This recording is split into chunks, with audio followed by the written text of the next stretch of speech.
Hello students, आज का ये video BLLB fourth semester student के लिए है। Name of the subject is law of human rights. आने वाली परीक्षाओं में एग्ज़ाम ओरिएंटेड मैनर में तैयारी करने के लिए प्रीवियस ईयर एग्ज़ाम पेपर को ज़रूर डिस्कस करना चाहिए। उसी सीक्वेंस में आज का क्वेश्चन पेपर नोट करें। वेरी शॉर्ट में क्वेश्चन नंबर 1 देखिए, तैयारी पहले लॉन्ग वाले करने चाहिए, फिर शॉर्ट, फिर वेरी शॉर्ट। लेकिन according to the sequence of this exam paper हम लोग वेरी शॉर्ट से शॉर्ट फिर लॉन्ग पे जाएंगे। ठीक है, तैयारी में जब लॉन्ग क्वेश्चन होंगे तो उसमें शॉर्ट और वेरी शॉर्ट अपने आप ही इंक्लूड हो जाएंगे। ये है तैयारी का तरीका। देखिए, क्या मानवाधिकार राज्य द्वारा प्रदत्त हैं या मानव में अंतर्निहित है? Very important question. Are the human rights a grant by the state और are they inherent in a human being? 2, मानव अधिकारों की सार्वभौमिक घोषणा के किन्हीं 3 प्रावधानों को लिखिए। Right any 3 provision of the universal declaration of human rights. ये जो UDHR है, universal declaration of human rights 1948 का है। ये गूगल पे आराम से मिल जाएगा। मानव अधिकार की परिभाषा लिखिए। Very easy, write down the definition of human rights.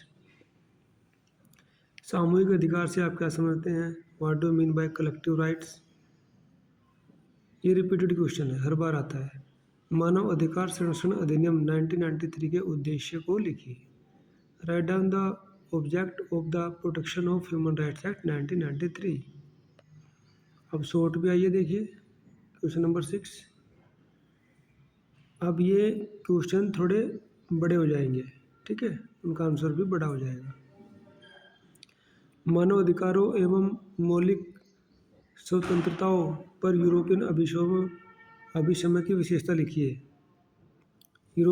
Write down the salient features of European convention on human rights and fundamental freedoms. ये बहुत इंपॉर्टेंट है, यूरोपियन कन्वेंशन। 7 पे देखिए, मानव अधिकार पर अमेरिकी अभिसमय पर एक लेख लिखिए। Write down A essay on American convention on human rights.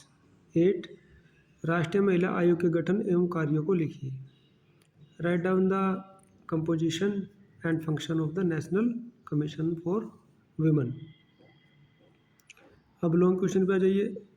Material available है इसका बुक्स में, गूगल पे कहीं से भी निकाल लीजिएगा, आराम से मिल जाएगा सबका आंसर। आपको अपने नोटबुक में इसको नोट करना है।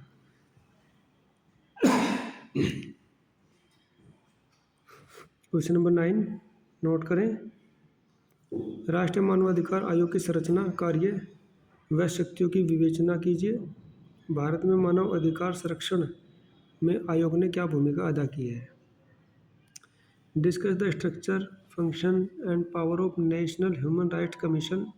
What role has it played in protecting human rights in India? 10 पे देखिएगा।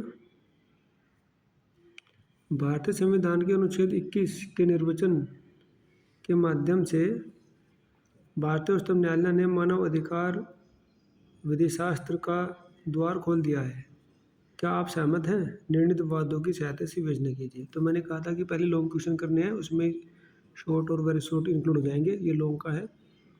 The supreme court of India has opened the door of human right jurisprudence through judicial interpretation of Article 21 of the Constitution of India.